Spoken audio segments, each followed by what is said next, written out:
ഇന്നലത്തെ എപ്പിസോഡിൽ ലാലേട്ടൻ ഋഷിയോട് വളരെ വളരെ മോശമായി എന്നൊക്കെ പറയുകയുണ്ടായി. ശരിക്കും പറഞ്ഞാൽ ഋഷി മാത്രമൊന്നും ആയിരുന്നില്ല കുറ്റക്കാരൻ എന്ന് വേണമെങ്കിൽ പറയാം. ഋഷി അൻസിബ പറയുന്ന കാര്യങ്ങളൊക്കെ കേട്ട് കുറെയൊക്കെ ചെയ്തിട്ടുണ്ട്, അത് തെറ്റൊക്കെ തന്നെയാണ്. പക്ഷെ എന്നിരുന്നാലും എന്റർടൈൻമെന്റ് ടീം വളരെ ഓവറായി തുടങ്ങിയിട്ടുണ്ടായിരുന്നു. ഋഷിയോട് സൗമൻ 20 പോയിന്റ്സ് തിരിച്ചു മേടിക്കണം എന്ന് പറയുമ്പോൾ ഋഷി അവരുടെ അടുത്ത് എന്നിട്ട് നല്ല രീതിയിൽ തന്നെയായിരുന്നു ഡീൽ ചെയ്തിട്ടുണ്ടായിരുന്നത്. ലൈവിലപ്പോൾ കണ്ടതാണ്. ഋഷി ഒരുപാട് നേരം അവരുടെ പുറകെ നടന്നിട്ടുണ്ടായിരുന്നു. ഞാൻ വേണ്ടി സാബുചേട്ടന്റെ കാല് പിടിക്കാന്ന് ഋഷി പറയുന്നുണ്ടായിരുന്നു അവരോട്. അതുപോലെ തന്നെ അപ്സരോടൊക്കെ പറയുന്നതാണ്, ഞാൻ നിങ്ങളോട് ഇത് പറയാം, ഒന്ന് നിങ്ങളത് ചെയ്യുന്നുള്ള രീതിയിൽ വളരെ താഴ്ന്നു തന്നെയായിരുന്നു ഋഷി. ഭയങ്കര പാടുവിട്ട് മടുത്തിട്ട് അത്രയ്ക്കും ദയനീയമായിട്ടായിരുന്നു ഋഷി ആ സമയത്തൊക്കെ സംസാരിക്കുന്നത് കണ്ടത്. അത് കഴിഞ്ഞിട്ട് ഈ എന്റർടൈൻമെന്റ് ടീം ഉണ്ടല്ലോ, അപ്സരയുടെ ഒക്കെ ടീം, അപ്പൊ അവരുടെ സായി പ്ലാൻ ചെയ്യുന്നുണ്ടായിരുന്നു, ഇതിൽ നമുക്ക് മത്സരിക്കണ്ട, ഇതിൽ നിന്ന് ഇറങ്ങി പോകാം എന്നുള്ളത്. അത് വെച്ചൊരു ആറ്റിറ്റ്യൂഡിലായിരുന്നു പിന്നെ അവർ നിന്നിട്ടുണ്ടായിരുന്നത്. പിന്നെ അവർ എന്തിനും സമ്മതിക്കണ്ട, വിട്ടുകൊടുക്കണ്ട എന്നുള്ള രീതിയിൽ തന്നെയായിരുന്നു നിന്നിട്ടുണ്ടായിരുന്നത്. കാരണം സാബുമോൻ അവിടെ ഇട്ട് കൊടുത്തിട്ടുണ്ടായിരുന്നു, നിങ്ങൾക്ക് വേണമെങ്കിൽ കൊടുക്കാം, വേണ്ടെങ്കിൽ പോയിന്റ്സ് തിരിച്ചു കൊടുക്കണ്ട എന്നുള്ളത്. അത് സാബുമോന്റെ ഒരു കളിയായിരുന്നു. അപ്പൊ അവർ ആ കളിയാണ് അവിടെ ഉദ്ദേശിച്ചത്.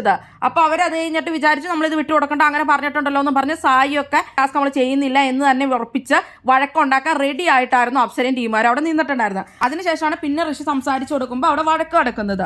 വഴക്ക് തുടങ്ങാൻ കാരണം ഇപ്പൊ അപ്സര തന്നെയായിരുന്നു. അപ്സര പറഞ്ഞു ഋഷി ഭയങ്കര അഹങ്കാരത്തോടു കൂടിയാണ് സംസാരിക്കണത്. അപ്പോഴാണ് ഋഷി പറഞ്ഞത് നീയൊക്കെ അല്ലെങ്കിൽ എന്റെ തല തിന്നു അല്ലേ എന്ന് പറഞ്ഞു. അപ്പോഴാണ് ഋഷി പിന്നെ തുടങ്ങിയത് അങ്ങോട്ടും ഇങ്ങോട്ടും ഇവർ ഭയങ്കര വഴക്കായത്. പിന്നെയാണെങ്കിലും ഫുള്ള് ഋഷീനെ എങ്ങനെയാണ് കുറ്റം പറയുന്നത്. ഋഷീനെ അഭിനയത്തിന്റെ കാര്യം പറഞ്ഞപ്പോൾ അവൻ ഏറ്റുപിടിച്ചത് ഇമോഷണൽ ആയതൊക്കെ തെറ്റ് തന്നെയാണെന്ന് പറയാം. നോറേനെ പ്രവോക്ക് ചെയ്യാൻ വേണ്ടിയിട്ട് അവരൊരു പ്രാങ്ക് വയ്ക്കുകയും അത് കഴിഞ്ഞിട്ട് നോറ അവിടെ സൈലന്റ് ആയിട്ട് നിൽക്കുകയും ഋഷി അതിൽ പ്രവോക്ക് ആവുകയായിരുന്നു ഉണ്ടായത്. പക്ഷെ ഋഷീനെ ഒരുപാട് പറഞ്ഞിട്ടുണ്ടായിരുന്നു. അപ്സരയും ശരണ്യൊക്കെ കിടന്ന് ഭയങ്കര ആക്ഷൻസും ഡാൻസും ഒരാൾക്ക് ഇറിറ്റേറ്റ് ആവുന്നതിന്റെ അങ്ങേറ്റം തന്നെ ഇവർ ചെയ്തിട്ടുണ്ടായിരുന്നു. പക്ഷെ അതൊന്നും അവിടെ പറയാണ്ട് ഋഷി തിരിച്ചു പറഞ്ഞ ആ ദേഷ്യപ്പെട്ട് പറഞ്ഞ കാര്യങ്ങൾ മാത്രം എടുത്ത് പറഞ്ഞ ഋഷി ഇമോഷണൽ ആയി. ശരിയാണ്, ഋഷി ഓവറായിട്ട് ഇമോഷണൽ ആവുകയും ചെയ്തു. ഋഷിയുടെ അഭിനയത്തെ പറ്റി അങ്ങനെയൊന്നും അല്ല പുള്ളിക്കാരി പറഞ്ഞത്, പുറത്തെ അഭിനയത്തെയൊന്നും പുള്ളിക്കാരി പറഞ്ഞിട്ടുമില്ല, അതൊക്കെ ശരിയാണ്. പക്ഷെ എന്നാലും ലാലേട്ടൻ ഇന്നലെ പറയുമ്പോൾ അവരുടെ ആ ഒരു സൈഡും കൂടെ പറയണമായിരുന്നു. ഇവർ ഇത്രയും ചെയ്തിട്ടല്ലേ. ശരിക്കും പറഞ്ഞാൽ എന്റർടൈൻമെന്റ് ടീമാർ എനിക്ക് കുറച്ച് കഴിഞ്ഞപ്പോൾ വളരെ അലമ്പായിട്ട് തന്നെയാണ് തോന്നിയത്. അല്ലാണ്ട് ഭയങ്കരമായിട്ട് കണ്ടിരിക്കാനും ഭയങ്കര രസമൊന്നും തോന്നിയില്ല. ആദ്യത്തെ ദിവസം ഭയങ്കര ബോർ തന്നെയായിരുന്നു. രണ്ടാമത്തെ ദിവസം പിന്നെ അവർ റോബോട്ടിനെ കൊണ്ടുവന്നതൊക്കെ പോട്ടെ എന്ന് വെക്കാം. പക്ഷെ എന്നാലും മറ്റൊരു ആദ്യത്തെ ദിവസം ഭയങ്കര ബോറായിട്ട് തന്നെയാണ് തോന്നിയത്. കുറച്ച് കഴിഞ്ഞപ്പോൾ എന്താ കാണിക്കണമെന്ന് നമുക്ക് തന്നെ തോന്നിപ്പായിരുന്നു. ഗസ്റ്റിന് അതുമായിട്ട് ശല്യം ചെയ്യണ പോലെയൊക്കെ തോന്നിയിട്ടുണ്ടായിരുന്നു കുറച്ച് കഴിഞ്ഞപ്പോൾ.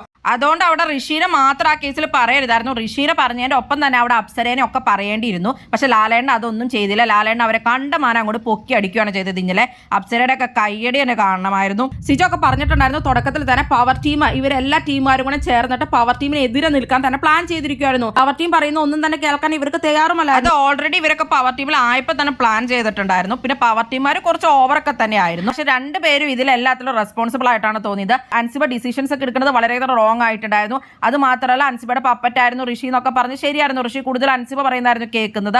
അതുപോലെ തന്നെ അൻസിബ റസ്മിന്റെ ഇഷ്യൂലൊക്കെ എടുത്ത തീരുമാനവും തെറ്റ് തന്നെയായിരുന്നു. കാരണം അവിടെ റസ്മിനെ സപ്പോർട്ട് ചെയ്യുകയും ജാസ്മിനെ എതിർത്ത് നിൽക്കുകയൊക്കെയാണ് അൻസിബ ചെയ്തിട്ടുണ്ടായിരുന്നത്. അതുപോലെ തന്നെ എണ്ണയുടെ കേസൊക്കെ പറഞ്ഞ് അൻസിബ കളിച്ചത് ഡ്രാമ തന്നെയായിരുന്നു. പെട്ടെന്നൊരു ഇമോഷൻ അൻസിബയ്ക്ക് ഉണ്ടായിരുന്നില്ല. കാരണം അൻസിബ അത് കഴിഞ്ഞപ്പോൾ തന്നെ പൊട്ടിത്തെറിയും ദേഷ്യപ്പെടലും ഒക്കെ നടത്തിയിട്ട് പിന്നെയാണ് അൻസിബയ്ക്ക് പാനിക് അറ്റാക്ക് എന്നൊക്കെ പറഞ്ഞ് പോയത്. അതൊക്കെ ഡ്രാമയായിരുന്നു എന്ന് കാണുമ്പോൾ തന്നെ നമുക്ക് മനസ്സിലാവുന്നതാണ്. അതുപോലെ തന്നെ അവിടെ വന്ന അപ്സരേനെ അൻസിബ മോശമായിട്ടൊക്കെ ആയിരുന്നു പറഞ്ഞിട്ടുണ്ടായിരുന്നത്. ഇതിലൊക്കെ രണ്ട് ടീമാരും തെറ്റ് ചെയ്തിട്ടുണ്ടായിരുന്നു. പക്ഷെ ലാലേട്ടൻ ഇന്നലെ ഇവരെ മാത്രം പവർ ടീമിനെ ഋഷിനെ മാത്രമാണ് പറഞ്ഞത്. അത് വളരെ മോശമായി എന്നാണ് എനിക്ക് തോന്നിയത്.